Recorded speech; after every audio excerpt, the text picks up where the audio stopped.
Hello to all of you, another exciting episode of match point. Match point world cup T20 जो है बड़े जोर और शोर से जारी है और ऐसे में मैच पॉइंट की टीम भी आपके लिए भरपूर काम कर रही है। मैच पॉइंट में टाइम हो गया है ग्रुप बी की बात करने का और थोड़ा सा ग्रुप ए की बात करने का, लेकिन आज हम पाकिस्तान की कोई बात नहीं करेंगे। आज हम बात करेंगे किनकी और उनकी, उन कौन, हमसायों की।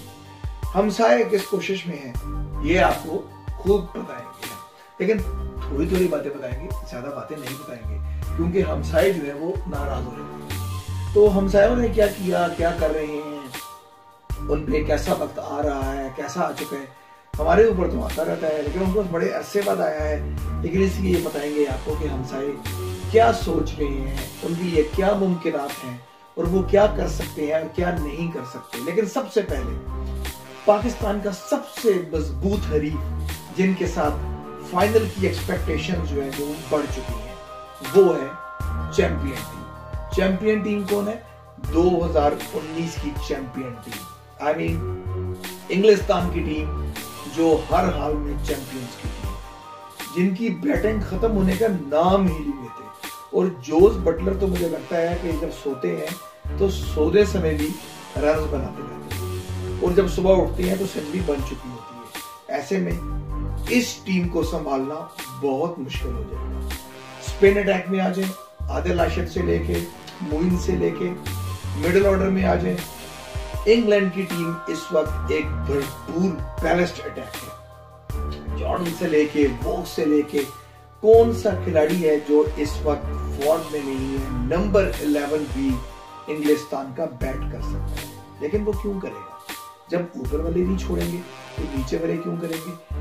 जोस बटलर, जिस तरह की आपको मैंने बात की थी मोहम्मद रिजवान की अपने लास्ट प्रोग्राम में कि he is in the lifetime form, Jos Buttler भी किसी ऐसी ही फॉर्म में है। मोहम्मद रिजवान शायद फिर भी थोड़ी बहुत गलती के ख्वाहिशमंद हो या गलती कर बैठे, मगर जोस बटलर की डिक्शनरी में गलती का लफ्ज जो है वो निश्ता, गलती वो किसी भी हाल में करना नहीं जानते। जोस बटलर ने अभी हाल ही में एक मैच में T20 के अंदर एक सेंचुरी जड़ दी और यक से जड़ दी, लेकिन ये सेंचुरी जड़ना जो है वो एक छोटी बात नहीं थी, बहुत बड़ी बात थी, क्योंकि जोस बटलर अब इंग्लिस्तान के वो पहले बल्लेबाज बन गए हैं जिन्होंने हर फॉर्मेट में, टेस्ट क्रिकेट में, ODI फॉर्मेट में और T20 फॉर्मेट के अंदर सेंचुरी बना रखी है। और उन्होंने वो एलीट क्लब ज्वाइन कर लिया है जिसके क्रिस गेल, शकीब अल हसन और मोहम्मद अहमद शहजाद पाकिस्तान की जानिब से और बहुत से दूसरे खिलाड़ी भी इस क्लब का हिस्सा हैं और वो भी अब इस क्लब का हिस्सा बन गए हैं। And he became the first man to hit his 100 with a 6। एक छक्के की मदद से उन्होंने जब सेंचुरी बनाई तो वो पहले बल्लेबाज बन गए जिन्होंने T20 के अंदर फुल मेंबर्स टीम के अंदर ये कारनामा सर अंजाम दिया। और इंग्लैंड की तरफ से अब उन्होंने एलीट क्लब भी ज्वाइन कर लिया है जिसका उनको आगे जाके उनके एतमाद में और इजाफा होगा। डिफरेंस क्या है जी बटलर में और भारत में? इंग्लिस्तान का ये मैच जो है बहुत फंसा हुआ था और मैं लिख के लाया ये आपको बताने के लिए कंपैरिजन कि देखिए कि भारत की टीम का डिफरेंस जो है, जब न्यूजीलैंड के माबैन भारत खेल रहा था, पाकिस्तान से हारने के बाद भारत ने अपने ख्वाबों ख्यालों में या सपनों में भी नहीं सोचा था कि उनको कीवीज के हाथों भारत को शिकस्त हो जाएगी, लेकिन भारत को ये शिकस्त ऊपर तले हुई जिसने भारत का कॉन्फिडेंस शेक कर दिया और 1 बिलियन लोगों की जो आवाम की जो क्रिकेट से प्यार करने वाली कौम है वो सो गई। भारत का स्कोर जब न्यूजीलैंड के खिलाफ उनका स्कोर 41-3 था 8 ओवर्स के अख्ताम पे, तो भारत की टीम जो है उसके बाद 7 विकेटों के नुकसान पे सिर्फ 110 रन बना। और ऐसे ही जब लास्ट मैच में इंग्लिस्तान का स्कोर 41-3 था तो इंग्लिस्तान की टीम ने वहीं से अपने आप को लिफ्ट अप किया और जोस बटलर ने वहां पर कोई बारी खेली और उन्होंने इंग्लिस्तान का स्कोर 163 तक पहुंचा दिया। 163 फॉर 4, सेम सिनेरियो था, सेम नंबर ऑफ विकेट्स थी, लेकिन वहां पर जोस बटलर मौजूद थे। This was the difference between India and England. हम अगर विन परसेंटेज की बात करें तो इयन मॉर्गन जो बड़े हैप्पी कप्तान होंगे आप और अपने हरीफ ऑस्ट्रेलिया को हराने के बाद तो वो वैसे ही बड़े खुश नजर आते हैं। इयन मॉर्गन की विन परसेंटेज जो है वो 63.24 आ चुकी है, जबकि असगर अफगान अभी भी टॉप ऑफ द लाइन नजर आ रहे हैं मुझे 80.77%, जिनका वर्ल्ड कप का सफर जो है अब खत्म हो चुका है। MS धोनी इस लिस्ट में थोड़ा नीचे है 58.33। सरफराज अहमद पाकिस्तान के साबिक कप्तान का विन परसेंटेज कप्तानों के अंदर 78.38 है, जबकि विराट कोहली इस लिस्ट में 61.70% के ऊपर थे।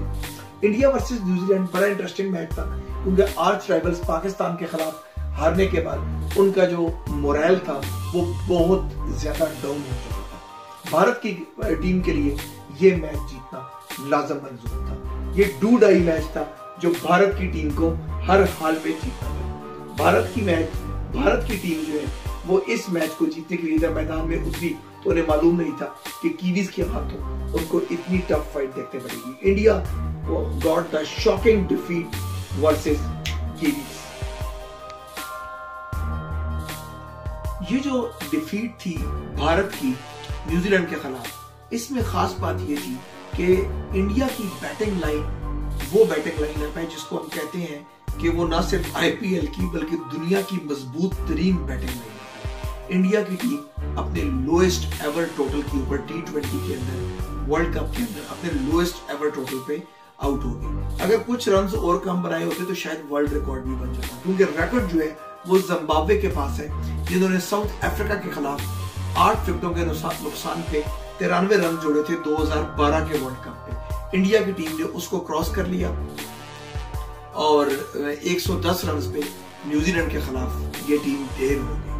इंडिया की जो मेन नाकामी का राज था उसमें यह भी था कि पाकिस्तान के खिलाफ भी ये देखने में आया और न्यूजीलैंड के खिलाफ भी देखने में आया कि मिडिल ओवर्स के अंदर इंडिया ने कोई बाउंड्रीज नहीं लगाई। इंडिया की टीम जो बैटिंग की शहंशाह टीम है, यके बाद दीगरे कोलैप्स होने के बाद, हिटमैन रोहित शर्मा के कोलैप्स के बाद अचानक वो ऐसे बौखलाए कि उनका जो मिडिल ऑर्डर है वो रन्स लेने में बुरी तरीके से नाकाम रहा और मुखालिफ टीम ने पावर प्ले का भरपूर इस्तेमाल किया और भरपूर फायदा उठाया।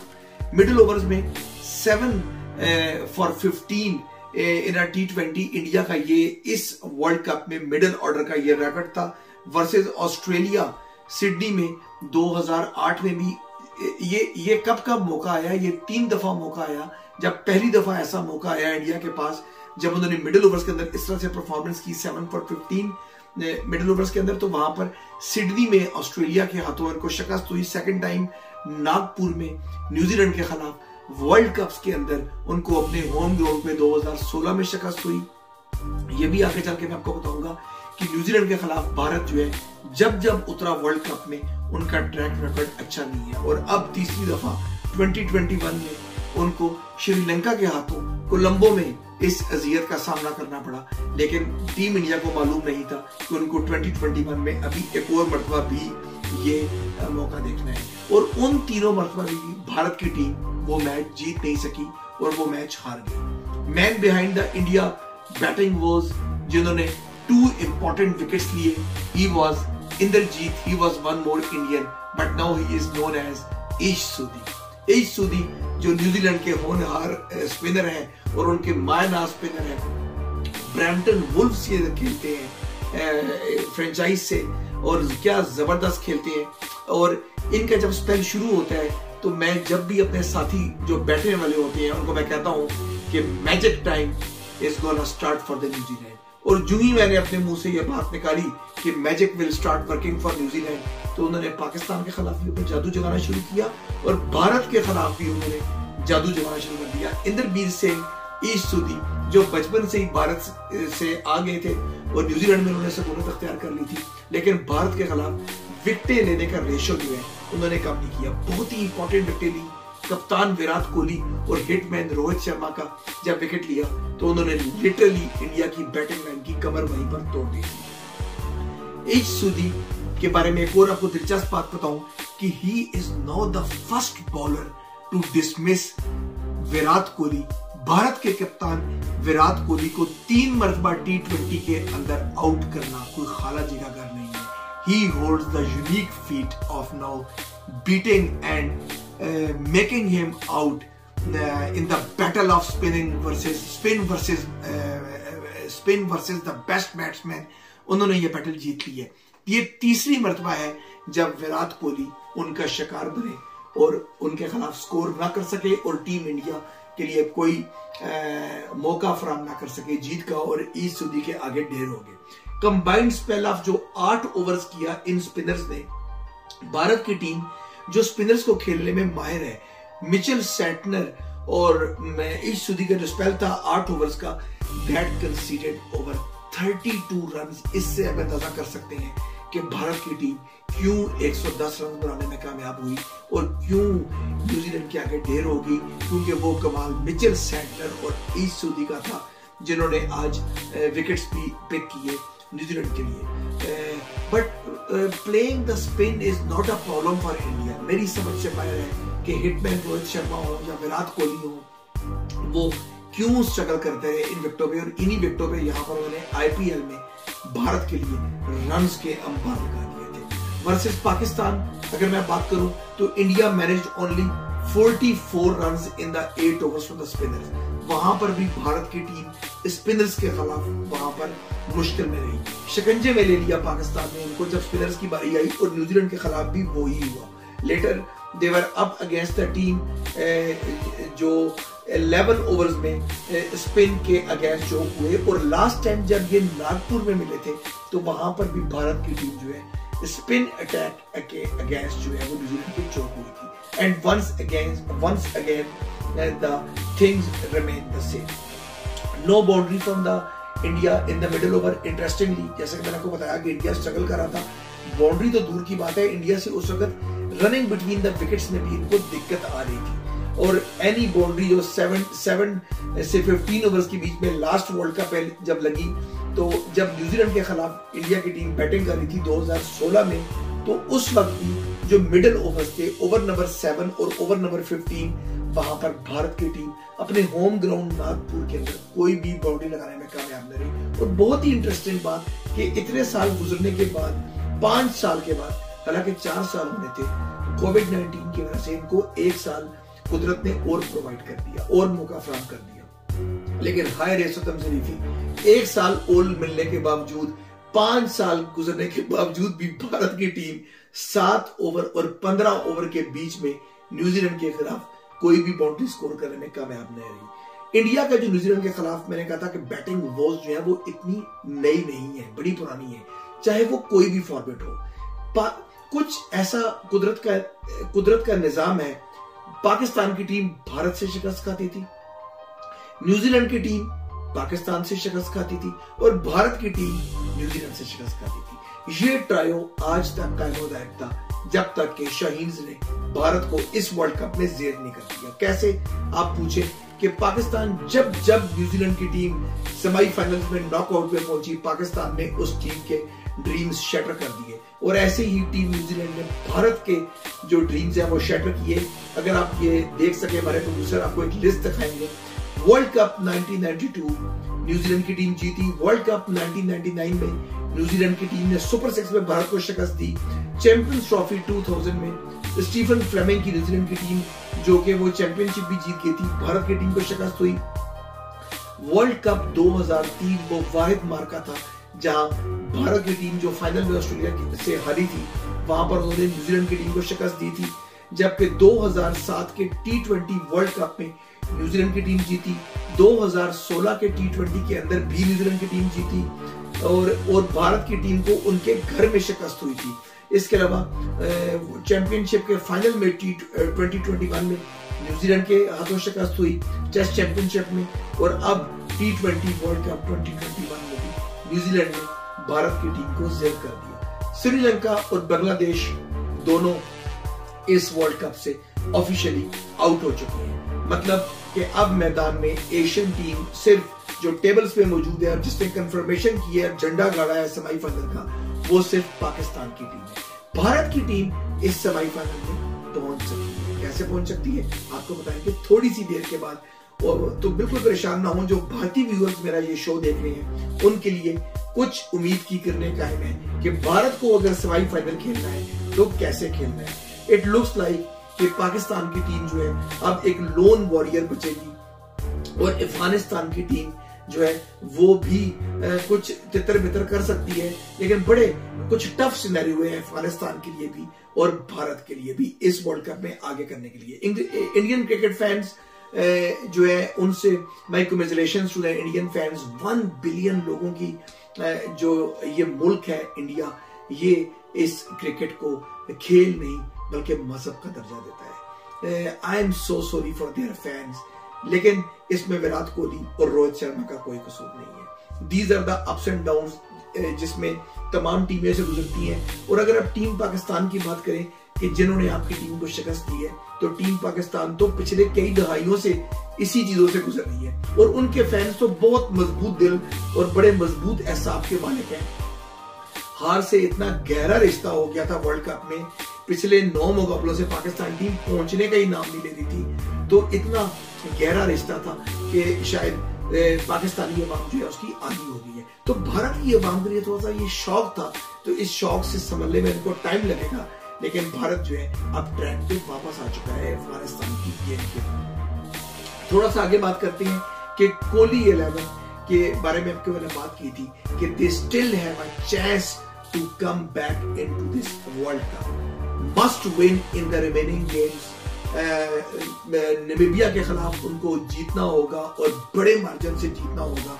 अफगानिस्तान की टीम को जैसे जेल किया और स्कॉटलैंड को, भारत को ऐसे ही एक अच्छा मुकाबला करना होगा, तो शायद उम्मीद की किरणें कायम है। लेकिन कैसे कायम है? वो किरणें अकेले नहीं है, बल्कि पहाड़ के पीछे छुपा एक सूरज है, वहां पर उसको भी कुछ किरणें प्रोवाइड करनी है। वही किरणें जो पाकिस्तान टीम को प्रोवाइड की जाती थी कि हम उसको हरा दे और वो इसको हरा दे। तो भारत की टीम शायद इस सिनेरियो से वाकिफ नहीं है, उनको पहली मर्तबा इस सिनेरियो का सामना करना पड़ेगा जो टीम पाकिस्तान पिछले 20 साल से फेस कर रही है कि कौन किसको हरा दे और कौन किसको हरा दे, तो फिर पाकिस्तान सेमीफाइनल की दौड़ में पहुंच जाता है। Anyhow, hopes are still there, जहां पर देखना होगा कि क्या न्यूजीलैंड की टीम को अपसेट का सामना करना पड़ेगा कि नहीं करना पड़ेगा। अगर अब मैं बात करूं अफगानिस्तान के खिलाफ, अफगानिस्तान के खिलाफ बहुत जहमगोइयां हो रही हैं कि टॉस के दौरान क्या हुआ, विराट कोहली ने अंडर हैंड अफगान कप्तान को क्या हुआ, आल्दो कि हम सब जानते हैं कि वो कोई डबडबाज नहीं थी, वो विराट कोहली की थी। लेकिन ये ऐन मुमकिन है, ये पॉसिबिलिटी है कि विराट कोहली उनको दोस्ताना माहौल में कह रहे हैं हाँ बैटिंग करोगे बॉलिंग करोगे, और वो उनको बता रहे हैं कि we will bowl fast, we will bowl fast. और ऑफिशियली कमेंटेटर से पहले उनकी आपस में जो थोड़ी सी नोक झोंक हो रही है या बताया जा रहा है, तो ये ऐन मुमकिन है। तो इसलिए I think do not raise the questions right now, it is too premature. देखिए अब सभी जानते हैं कि 2019 वर्ल्ड कप में इंडिया और इंग्लैंड के मैच में क्या हुआ था। I don't want to go to the details of that match, लेकिन अभी इस मैच में अगर कुछ प्रोब करना हुआ तो वो आईसीसी है प्रोब करने के लिए। लेकिन राइट नाउ मुझे लगता नहीं है कि ऑफिशियली कोई ऐसी बात मुमकिन है। इतने cameras, drones in the current world, ठीक है बहुत सी चीजें उसमें हक में नहीं जा रही कि नाबी ने जी बॉलिंग नहीं कराई, नाबी सबसे कामयाब बॉलर थे, वो 1 ओवर के बाद वापस चले गए, उनके खिलाड़ी जख्मी हो गए, Rashid Khan below par performance दे रहे थे, अफगानिस्तान की टीम जो है वो फील्डिंग अच्छी नहीं कर रही थी, और वो कह रहे थे कि पाकिस्तान के खिलाफ तो वो इस तरह कैच पकड़े थे कि जिस तरह प्ले स्टेशन कैच पकड़ता है और प्ले स्टेशन की तरह खेल रहे थे। तो बहरहाल देखें सभी लोग इंसान है, प्लेयर्स भी इंसान है।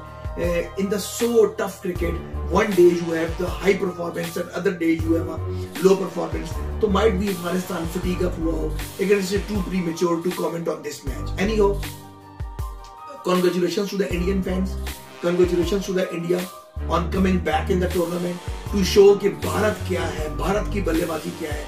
भारत ने अपनी बल्लेबाजी का स्टैंप किया और वहां पर स्टैंप लगा के बताया कि we are back, team blue was back. Virat Kohli जो है आज अपनी बर्थडे भी मना रहे हैं। देखना ये है कि क्या वो बर्थडे के तोहफे में इंडियन अवाम को सेमीफाइनल की खुशी जो है वो दे सकते हैं, अगर नहीं दे सकते। प्लस पॉइंट के इंडिया के फॉरेन प्रोग्राम को फोल्ड करने से पहले बताना चाहूंगा आपको, भारत की बल्लेबाजी ऊपर से चली और क्या कमाल चली। पहले ने बनाया, दूसरे ने बनाया, तीसरे ने बनाया, चौथे ने बनाया, किसी को ना छोड़ा। अमूमन ये आता है कि जो एवरेज ऊपर वाला देना होता है वो नीचे वाला एवरेज नहीं देना होता। लेकिन क्या कमाल बारी खेली कि जो बल्लेबाज आया उसने पहले से ज्यादा स्ट्राइक रेट से खेला। केएल राहुल 143.75, रोहित शर्मा 157.44, क्या कहने ऋषभ पंत 207.99 और क्या कहने Hardik Pandya 269.23. This is the first time in the T20 World Cup जबकि each batter from number 1 to 4 जब वो बारी करने आए तो उन्होंने अपने पीछे वाले बैटर को अपने से पहले वाले बैटर को रन्स में सक्सीड किया और मिनिमम रन जो स्ट्राइक रेट रखा वो मिनिमम स्ट्राइक रेट 140 था. Would you believe? भारत की टीम अगर इस तरह खेलती है तो कोई शक नहीं कि वो रन रेट को कहीं भी पहुंचाने में कामयाब हो सकती है. In the match against New Zealand, Indian batters failed to hit a single boundary in the middle overs और यही चीज उन्होंने अफगानिस्तान के खिलाफ नहीं की. And this went into the favor of the Indian batsmen and the Indian team. Versus Afghanistan, they hit 11 boundaries in the middle overs, which is most by anyone in the Super 12 stage of the World Cup. Would you believe? Bharat खेली भारत जैसा. That's why we say that when they are on the song, when KL Rahul, Rohit Sharma, Hitman and Pant is on the song, India is altogether a different team group. अब आते हैं उस बनाने की तरफ. भारत की टीम सेमीफाइनल कैसे खेल सकती है? क्या कोई चांस है कि भारत की टीम सेमीफाइनल खेल सकती है? जी चांस है. अफगानिस्तान और न्यूजीलैंड की टीमें एक बहुत ही अहम मैच खेलने जा रही है. न्यूजीलैंड की टीम अगर वो मैच हार जाती है, अगर इसमें नोट कीजिएगा कि अगर अफगानिस्तान की टीम न्यूजीलैंड की टीम को अगर एक रन से शिकस्त दे दे उस मैच के अंदर, क्योंकि हम ये भी नहीं चाहते कि अफगानिस्तान का रन रेट ऊपर हो जाए. Things are there. अफगानिस्तान की टीम न्यूजीलैंड की टीम को शिकस्त दे दे और India beat Namibia in the last game with a margin of 60 runs और overall combined margin of win Scotland और नामीबिया का मिला के अगर 107 रन्स का हो तो भारत की टीम इस ग्रुप से पाकिस्तान टीम के साथ सेमीफाइनल खेलने में कामयाब हो जाएगी. है ना मजेदार बात? तो भारत के पास स्टिल अभी चांस है, but it all depends upon the New Zealand Afghanistan की टीम. लेकिन अगर न्यूजीलैंड की टीम अफगानिस्तान की टीम को शिकस्त देती है तो भारत इस टूर्नामेंट से ऑफिशियली बाहर हो जाएगा. और अनफॉर्चुनेटली भारत के फैंस के लिए ये बुरी खबर कि अगर न्यूजीलैंड की टीम ये मैच जीतने में कामयाब हो जाती है वर्सेस अफगानिस्तान तो टीम इंडिया को एयर इंडिया का 1 वे टिकट लेके न्यू दिल्ली एयरपोर्ट पे लैंड करना होगा. इसके अलावा और कोई चांस नहीं. प्रोग्राम फोल्ड करने का टाइम आ गया है, लेकिन प्रोग्राम फोल्ड करने से पहले किलर फैक्टर म्यूजिक कर दिया जी हमारी मैच पॉइंट की टीम ने ऑन. और जब प्रोडक्शन टीम कर दे ऑन तो मजा आ जाता है किलर फैक्टर का. Killer factor is about Inderbir Singh सोधी, इश सोधी, जिनका ताल्लुक न्यूजीलैंड से है. नाम से वो इंडियन लगते हैं क्योंकि वो पैदा हुए थे भारत में, लेकिन अपने बचपन में ही वो चले गए थे न्यूजीलैंड. लेकिन ये हमारे प्रोग्राम का किलर फैक्टर नहीं है. किलर फैक्टर कुछ और है. किलर फैक्टर ये है कि न्यूजीलैंड के होनहार स्पिनर और न्यूजीलैंड के magician, the magic from the New Zealand, उन्होंने यूएई के अंदर दुबई और अबू धाबी में जब भी वो खेलते हैं, उन्होंने अपने बर्थडे के दिन सिर्फ 2 ही T20 क्रिकेट मैचेस खेले हैं. सिर्फ 2 T20 मैचेस खेले हैं और दोनों दफा उन्होंने दुबई के अंदर कप्तानों को डिसमिस किया है. कप्तानों से कम वो बात नहीं करते. हाल ही में खेले गए इंपॉर्टेंट मैच के अंदर, इंपॉर्टेंट क्लैश के अंदर, जहां पर न्यूजीलैंड की टीम ने भारत को शिकस्त दी, जब उन्होंने विराट कोहली की विकेट ली तो उस रोज एश सूदी की बर्थडे थी. इससे पहले एश सूदी जब दुबई खेलने आए और उनका मैच पाकिस्तान के साथ था, तो पाकिस्तान के खिलाफ उस मैच में T20 मैच के अंदर उन्होंने पाकिस्तान के कप्तान सरफराज अहमद की विकेट ली. मगर मेरा किलर फैक्टर अभी यहां खत्म नहीं हुआ, क्योंकि स्टोरी में अभी थोड़ा सा ट्विस्ट है. क्योंकि एश सूदी जो कि पैदा हुए, मैंने आपको बताया था कि भारत में, he was born on 31st of October 1992. He was player of the match versus India in the last match which the India played against New Zealand in this World Cup and lost to New Zealand. उस match में जब वो man of the match हुए तो ये पहला मौका था कि a cricketer one the player of the match award against the birth country, जिनके खिलाफ मैच खेला वो उसका बर्थ कंट्री था और वो मैच जीत गए। लेकिन इस किलर फैक्टर में अभी कुछ और भी पिक्चर बाकी है मेरे दोस्त, और वो किलर फैक्टर का सबसे इंटरेस्टिंग हिस्सा है कि only 2 birthday boys in the history of cricket have dismissed Virat Kohli in T20s। T20s के अंदर विराट कोहली को बहुत से खिलाड़ियों ने आउट किया है, लेकिन विराट कोहली को आउट करने वाले सिर्फ 2 ही बर्थडे बॉयज हैं जिन्होंने अपनी बर्थडे में विराट कोहली को आउट किया, और वो दोनों ही इस वर्ल्ड कप का हिस्सा हैं। एक हुए इंद्रबीर सिंह सूदी जिन्होंने इस T20 वर्ल्ड कप में भारत के कप्तान विराट कोहली को आउट किया, और दूसरे थे तबरेज शम्स जिनका ताल्लुक साउथ अफ्रीका से है, और उन्होंने जोहान्सबर्ग में 2018 में विराट कोहली को अपने बर्थडे के दिन आउट किया था। ये था हमारा killer factor and time to wrap up the show and still fingers crossed that India will match up team Pakistan from the group A और the New Zealand team will reach over behind Pakistan, और अफगानिस्तान कोई चमत्कार दिखाएगा और वहां पर पहुंचने में कामयाब हो जाएगा। ये सभी जानने के लिए आपको रहना होगा मैच पॉइंट पे। Till then doctor Adnan says you goodbye, take care and bye bye.